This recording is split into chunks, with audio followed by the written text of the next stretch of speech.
It's the e-commerce master plan podcast. Here to help you solve your marketing problems and grow your e-commerce business. Cutting through the hype to bring you inspiration and advice from the e-commerce sector and beyond. Here's your host, Chloe Thomas. Hello and welcome to our brand new podcast. I'm Chloe and it's great to have you out there listening. In today's episode, we are going through a roller coaster ride of the first 12 months of an e-commerce business, an e-commerce subscription business, in fact. There's lots of ideas and inspiration and kind of reassurance, I would guess, as well in this one too. I think you're going to really enjoy it. Without the sponsors, though, the podcast wouldn't be possible. So please do take a moment to check them out. This episode is brought to you by Send Pro Online from Pitney Bowes. Save time and money no matter what you ship or mail with the Send Pro Online software. Print shipping labels and stamps right from your desk and access discounted rates for as low as $4.99 per month. Try it free for 30 days and get a free £10 scale when you visit pb.com/masterplan. That's pb.com/masterplan. Subbly makes running a subscription e-commerce business model like a pro dead easy. There's no need for multiple plugins and complex, awkward solutions. Subbly is an e-commerce platform dedicated to solving and simplifying your complex subscription business model headaches, whilst giving your customers a pleasant experience. Subbly have a powerful drag-and-drop website builder and templates, but if you prefer, you can even use Subbly with your favourite website builder. Discover why fast-growing startups and even household brand names are turning to Subbly by checking out their 14-day free trial. Just visit subbly.co/masterplan. That's subbly.co/masterplan. And now to introduce today's special guest. Bryan Lewis is the founder and CEO at FINCH. FINCH is a subscription-based, eco-friendly activewear brand that makes technical apparel designed for comfort and performance and everyday use. The business launched in early 2018 and it took them just 6 months to get to $300,000 in sales. Hello, Bryan. How are you doing? Hi, Chloe. Good morning. How are you? I'm good. I'm looking forward to finding out about your journey because, listeners, it's a really interesting one. So I've just given the listeners like a super quick overview, but can you tell us a little bit about how you got started in e-commerce, please? Yeah, absolutely. So about 2 years ago, New York born, I moved out to California in the United States. And when I come out here, I identify a whole new way of how people work. New York is very, financial lawyers working 9 to 5, grinding. But I moved out to California and it opened my eyes to this whole e-commerce world from all these e-com brands, from Apple, Google to Zillow, and a lot of big e-commerce brands like Movement Watches. And I met up a lot of people and I got very intrigued by the business and the growth that the market is having. So I decided to identify a trend. And that happened to be athleisure activewear, which is a very large market worldwide. Did some homework in that, and then I got addicted to it. And before you know it, I had a business. Simple as that. Yeah. So you managed to get that first business. So the business FINCH, this was your first ever launch into the world of e-commerce, your first experience. Yeah. So I've always been around the space. So before this venture, I owned an experiential agency, and what we do is we put together campaigns on the ground, people campaigns for e-commerce brands. So I was always the guy where Red Bull would come to us. We'd put together, Red Bull girls around the country, or Starbucks or whatever. We were always the guys behind the scenes. So scaling an e-commerce brands was always easy for us to pitch and understand. And we just never had the actual platform to do it. So I first launched this brand almost out of a pitch almost. So 3 years ago, we pitched a client. It's actually quite a good story. 3 years ago from actually this month, we pitched a client that owned a clothing company for colleges. It happened to be similar to activewear, but not quite. And what they did is they sold branded college football and baseball apparel. And they wanted a way to sell more clothing at the campuses to direct to consumer, direct to the students and the parents. So we went in there, we pitched them the idea of doing like a subscription box. It was like a monthly Pride box of like your school Pride.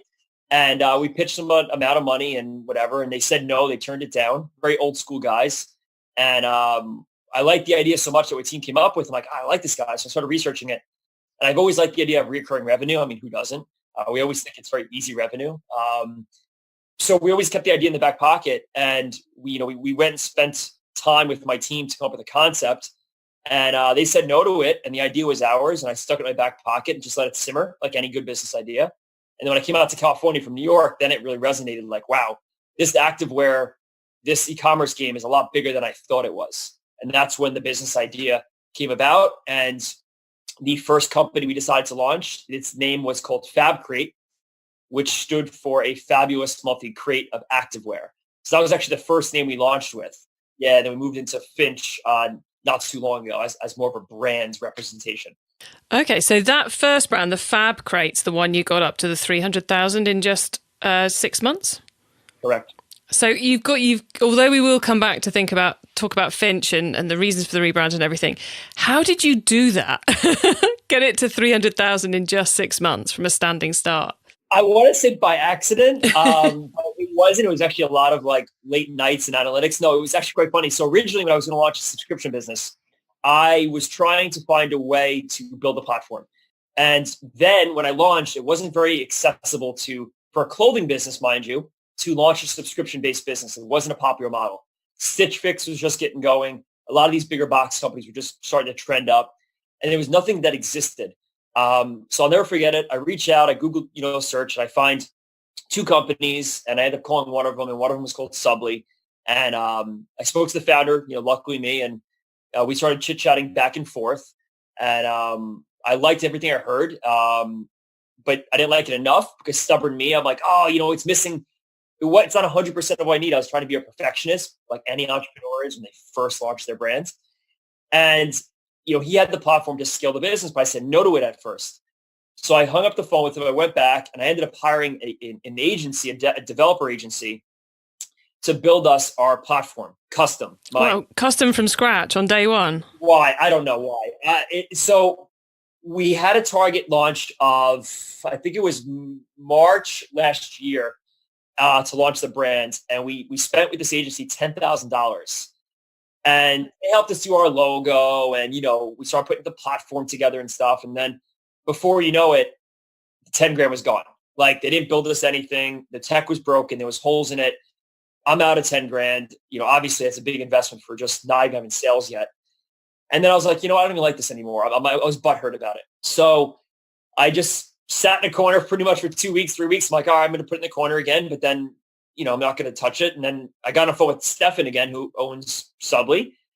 And he starts yelling at me. He's like, Bryan, I told you just to launch. What are you doing? Like, he's just yelling at me. He's like, you have nothing to lose. Go validate his big thing is validate, right? Subly's thing is validate your business.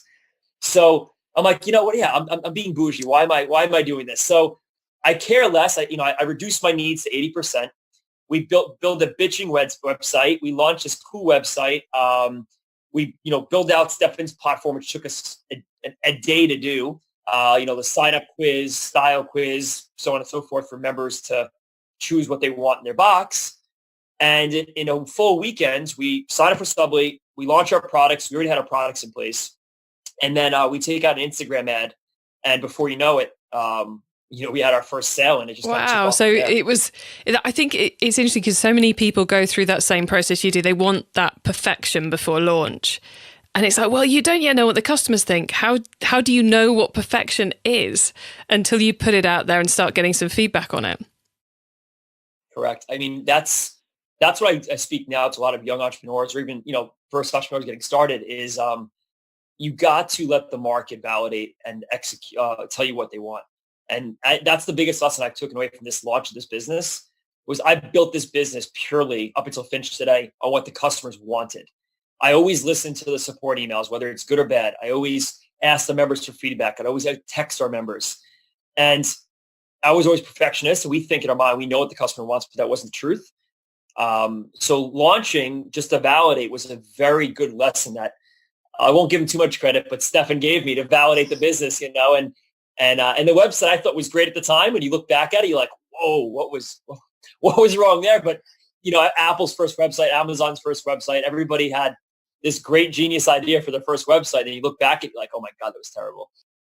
And so was it those Instagram ads that got you to the 300,000, or were there other marketing tactics you employed along the way? It was an interesting formula, actually. So, we were spending a lot of money and not converting. So for the first week, I was like, oh my God, we're burning money, $100, $200, $300. And it just clicked once the ad we optimized the ad and the content in it. But it was an equal combination of commenting, messaging, following, really good content on our page. Like, we always hammered down amazing photos.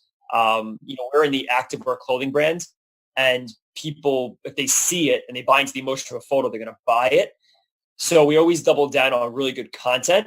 So it was really a series of attacks that helped us kind of scale between Instagram advertising, messaging, commenting, and overall good content that kind of got us to where we are today. Nice. And that first business, you built it on the Subbly platform. Were there any kind of key additional tech pieces you brought into the mix there, or was it just let's just use what Subbly's giving us and get on with it? Well, Subbly's strength. What attracted me to the platform was with the activewear brand. It was kind of a curated experience where we needed to capture survey or details about what our members wanted. For example, in the yoga community, do they want, capris? They want full leggings? Do they want crop tops? Do they want long sleeve? Do they want t-shirts? Their sizes. And we needed to capture a survey to deliver a curated experience every month to them. Because we're shipping them 3 pieces of activewear for $65 a month. Now, mind you, the margin is very tight there, but we don't want returns. So somebody gave us a good platform to study those analytics and convert and optimize our checkout channel, because subscriptions are not typically the same checkout as a regular e-commerce product would be. A little bit different in terms of workflow. But our biggest thing was a great tool that we integrated with Subbly was Hotjar. And Hotjar was an analytical platform, because when you first start off, you can only quantify with what you actually see and know. There's no theory in the startup business. You can't theorize things. So we would always quantify through Google Analytics and Hotjar. And I remember all my friends always make fun of me, like, at nighttime, instead of watching TV, I would sit there for 2 hours and I'd watch website traffic on the website and what they click on and what they do. So I would be casting my screen with Hotjar, and I'd just be staring at it and like writing notes. And the next day I'm redoing the website, and the same thing over again until I see conversions jump and sales jump. And I did this for about a month, 2 months. And so I saw a really steady formula in place. Very nice. Yeah. I find a lot of people just put these tools in place on the website and never actually use them. And it's the real value comes from doing the hard work, isn't it? Putting the hours in and taking the results and making the improvements. That's the thing. I mean, when you start a business, you have to go into it with a game plan for your personal life, your regular tasks, and for your business. And I think the first thing I did when I launched the business is I canceled my cable bill. Any distractions at your home life, because when you startup, you work a lot from home, I had to get rid of. So by doing that, you're purely focused on the business, and that's all you watch and learn and do, because you have to eat, sleep, and breathe it for forever, but for the first 3, 4, 5 months, it's very crucial. Nice. And what does the team look like now? Well, we first started, I bootstrapped. It was just me. Believe it or not, it was me, a contracted photographer, and my manufacturing warehouse, which was over here in California, and we made a lot of our goods in China. Just myself. Now the team we have a total of 5 people. So I was lucky enough to hire a chief creative officer, because in this e-commerce brand, you have to have your finger on the pulse in terms of content, shooting. It's moving fast. It's all about the visual, isn't it, with the products you're selling? That's what it is. I mean, it's e-commerce is who can brand and market better. Simple. I mean, everybody can offer the same t-shirt, but who can market and brand it better? That's ultimately what it comes down to. You can offer the best technical t-shirt in the world with like 15 zippers and it charges your iPhone. But if you can't market and brand it, you're not going to sell it. So yes, the team is about 5 people, 5, 6 people now. I have a chief creative officer. I have a digital content coordinator who handles, outreach, influencer marketing. We have an in-house photographer who shoots our studio shots. And then the rest of the team is basically purely focused on making the product, designing the product, testing the product, and then manufacturing the product. Because we're very much, we're performance and technical apparel. So you use our clothing to sweat, work out, do yoga, run. So a lot of our product has to fit well and has to wear well. So we do a lot of testing on the back end with our team there. Nice. And we've mentioned a couple of times that there's been a rebrand and that you got to very high figures in the first 6 months and that now there's 5 in the team. So tell us about Finch and the decision to do the rebrand and the relaunch. Yep. So we officially launched the brand last April at Fabcrete, and we were growing very fast. And up until about October-ish, we're gearing up for our big Black Friday holiday push, holiday season. And a bigger competitor comes along and says, hey, your name is very similar to ours. Not going to mention the name, but we end up getting a cease and desist trademark letter in the mail. And young me, I'm like, stubborn me, my ego's involved. I'm like, no, I'm not changing the name. We spent so much money buying the domain, so much money building up the advertising, the Instagram page. I think we just broke 11,000 followers at the time. Countless giveaways, blood, sweat, and tears. And then I ignore them, and then they send a serious letter to the court. And I'm like, oh, so I phone my lawyer back home. Like, what do I do? He's like, dude, they're doing a lot more money than you. Think about this as everything happens for a reason. Just change the company's name. It's simple, dude. Just change it. And to me, it wasn't that simple because the name, it meant something for me because we were purely focused on subscription box. We were not a brand. We were a subscription box of activewear. So this is right around October. So we finally settled, and they said we cannot advertise or do anything for 45 days. So that means that our busiest holiday season, we couldn't advertise. Even with the new brand? Even with the new brand. Oh, man. Yeah. So I have goods. Mind you, we're in the inventory game. So we have, I don't remember the many units. We have a lot of units on hand. Everything says Fabcrete on it. So I'm like, do I close the business? We just broke in 300,000 in sales. The member base was growing so fast. And then this is when we hit the wall. And then because you're a member base, you have to keep you're only as good as your last box or your last piece of clothing, right? So we started losing members. The churn went like through the roof. People are canceling. We can't provide the service. We can't deliver products. Things are being shipped late. Spiral of a tornado wind. I just take it because I'm like, you know what? This is the first real hiccup I'm having with the start with the business. Besides sales not growing fast enough in the first 2 months, I take some time. November and December, I take some time, and I'm like, what are we doing here? I'm like, we're purely subscription box. Like, how do we do this better? So I started listening to the market. Now, right before I got that cease and desist letter, we decided to advertise worldwide. And a market that really caught my attention was Australia. And we dumped a small budget into advertising in Australia. And a lot of members starting saying to us, oh, that's so wasteful, clothing every single month. And they started educating me on how bad clothing manufacturing is for the world. I didn't realize, I was very naive. I was just talking to China, making clothing. I didn't look that much further into just pretty looking clothing that fit well and wore well. And then Australia, who is the country that opened my eyes to it. And this is right before the rebrand is about to happen. So I went through all my customer support emails when I was doing the rebrand. I'm like, what am I going to call the name? What do people refer to us as? What can we do better? What can we do differently? So this time around, I said, you know what? I'm going to come back very competitive against this other brand that sued us. I'm going to launch a brand. I don't want to launch a subscription box. I want to launch a brand like Nike, something that's going to be a movement and here to stay. So I went out and started building a team at this point. So I took whatever money they had left and I said, this time around, I'm going to build a team around me, because as an entrepreneur, when you have this negative stuff happening, nothing helps you grow and get through these tough times than having a team around you, an army.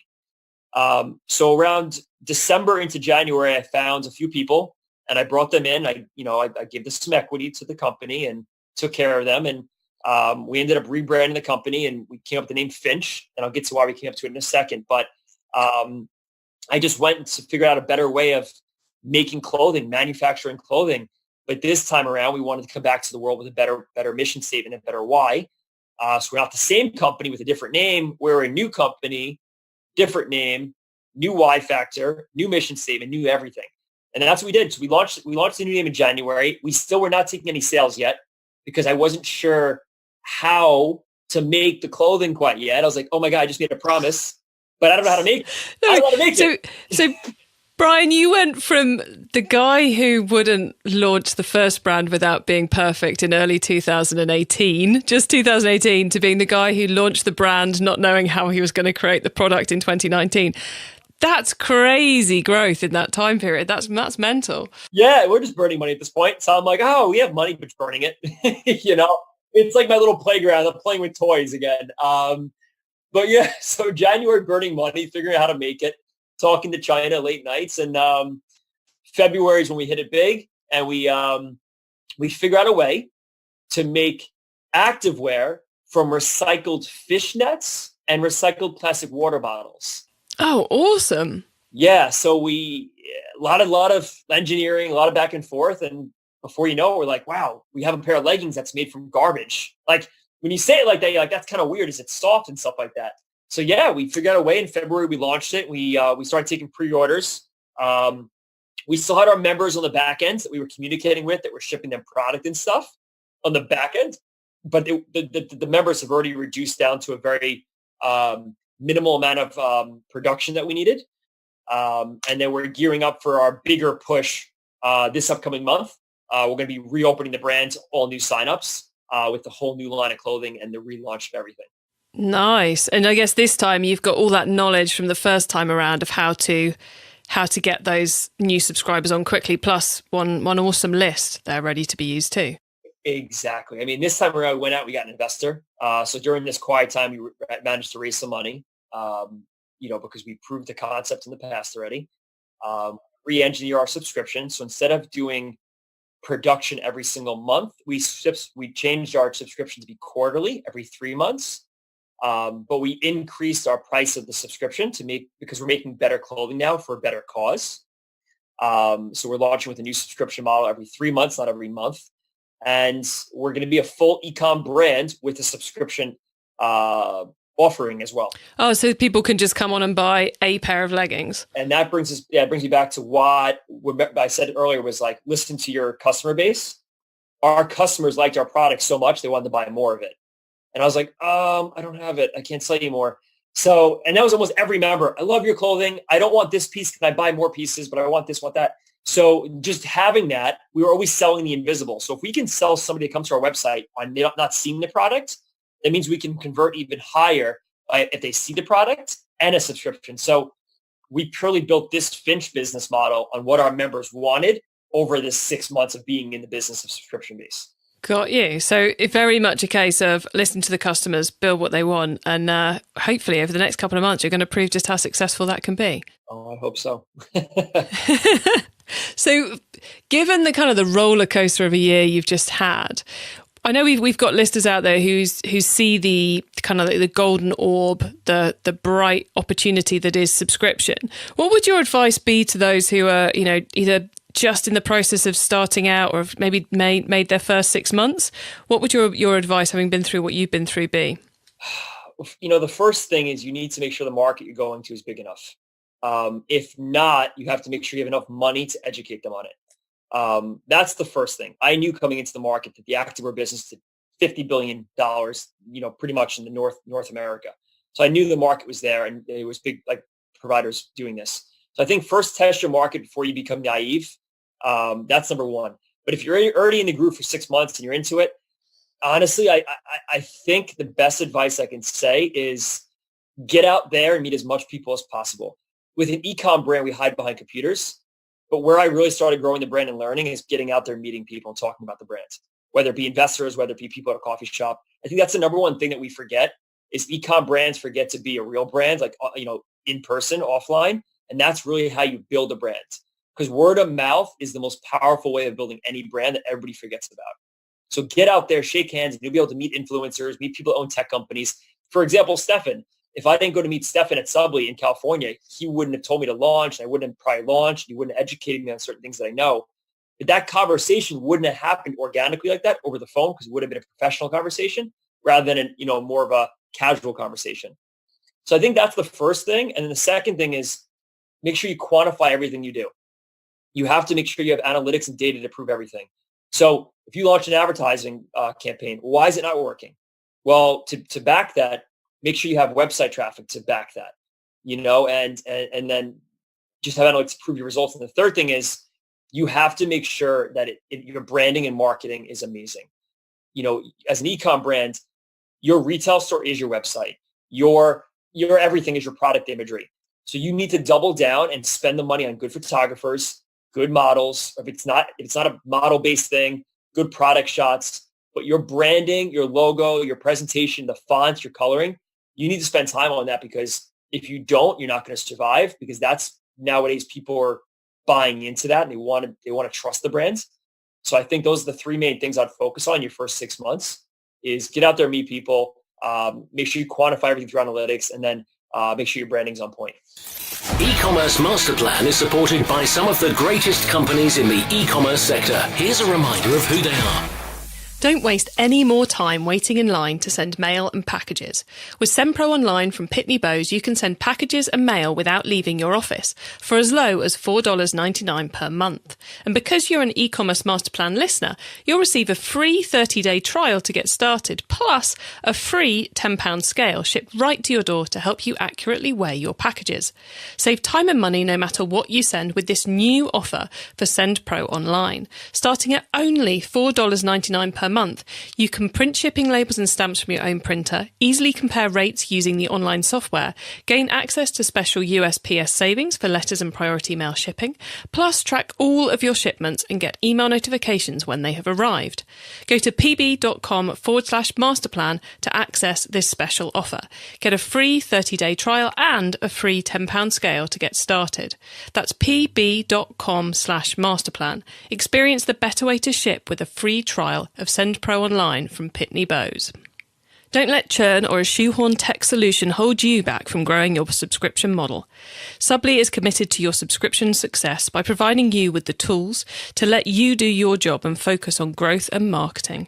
Regardless if you're a one-person band, startup or large brand, this tried and tested subscription e-commerce platform takes away your tech headaches.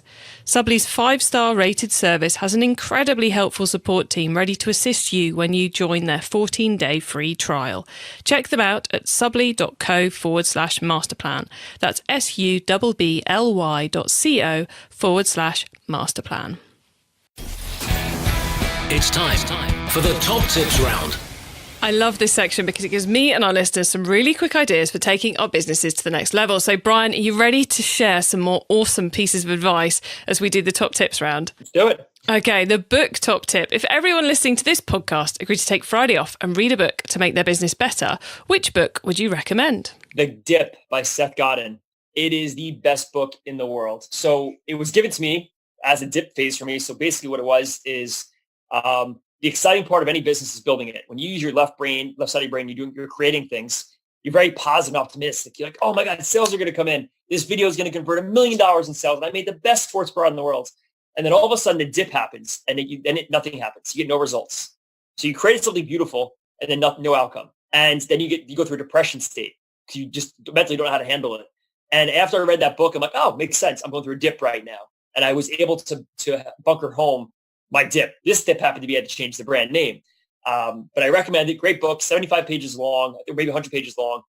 Get it on Amazon. The Dip by Seth Godin. It is definitely a good one. And it's definitely one of those things which when you're in the slough of despond or the dip or whatever, you do need sometimes just someone to say, you're in the dip? Oh, I feel so much better about it now. Cool.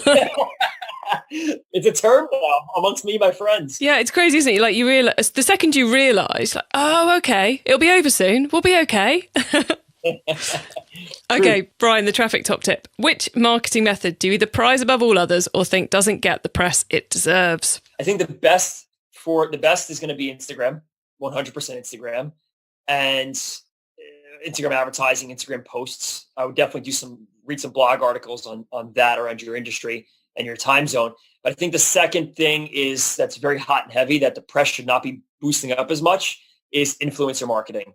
I think it's a great channel if done right, but I think the results are not one for one. You don't just have somebody post a product and get sales. And I think it's overhyped. I think it's a great market still, but it's still black magic to me. There's no way to quantify the market. So I think number one is double down on Instagram. I think it's very cheap advertising right now. I think it's a great way to get your brand out quickly and improve your concept, validate.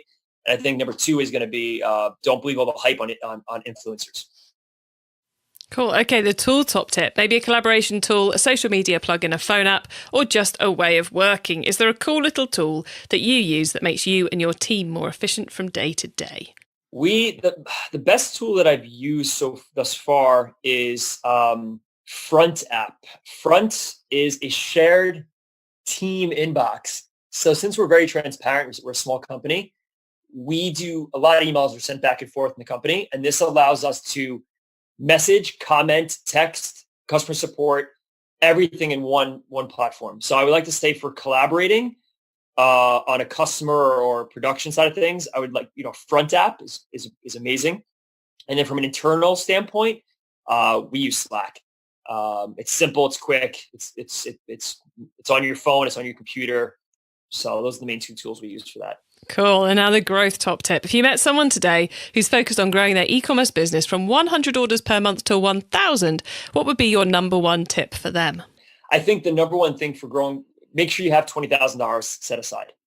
I think with e-commerce brands, I hate to bring up the numbers, you need to have that money to invest into the product, whether it be have inventory in hand or dump it to marketing. But $20,000 seems to be the magic number to get you from that 100 to 1,000 or 1,000 to 5,000.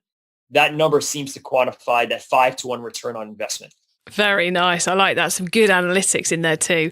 Okay, Bryan, before we say goodbye, could you please let the listeners know where they can find you and Finch on the web and social media, please? Sure. So you can find me on LinkedIn and Instagram. LinkedIn, Bryan Lewis. Instagram, Bryan Lewis with 2 E's, Lewis. And then Finch, I'm usually mostly on there. I don't post much on social. I'm always on the Finch page. So it's @wear_finch, WEAR Finch, Twitter, Instagram, Facebook, everywhere. Message us, follow us, and let us know what you think. And I'm always available to connect with like-minded entrepreneurs and like to share ideas. Awesome. Thank you very much, Bryan. It's been an absolute pleasure chatting with you today. I find what you've done in the first year of the business is kind of mental. So it would be very interesting to see how things go over the next couple of years for you. I wish you all the best. And thank you so much for being on the show today and sharing so many great tips and pieces of advice with us. It's been an absolute pleasure. Chloe, thanks for having me. And thank you so much for your time. I appreciate what you're doing. So I, for one, am fascinated to see where Bryan takes Finch over the coming months and years. Such an interesting story there, and such bravery in many ways to just go again after that cease and desist, after, just at the point where you get the old flywheel going and the subscribers coming on board and it's all going really well, to get that and to then decide, actually, we're not going to completely throw this in the bin. We're going to come back better, stronger, having put in place, taking advantage of all we've learned, and then making sure we're actually building something that's better for the planet and better fits our values and everything else as well. It's a fascinating story. I hope you've enjoyed it. I hope you've got some great tips from there. I'm sure you have. And I look forward to seeing you on the next podcast. For now, though, please do spread the word. Tell your friends, tell your colleagues, get them listening, because hopefully they can get some inspiration and some ideas from this show as well, because that's why we make it, to help you get the inspiration, get the ideas you need to grow your e-commerce business. For now, though, keep optimizing. Thank you for listening to the E-commerce Master Plan podcast. Find out more at ecommercemasterplan.com/podcast.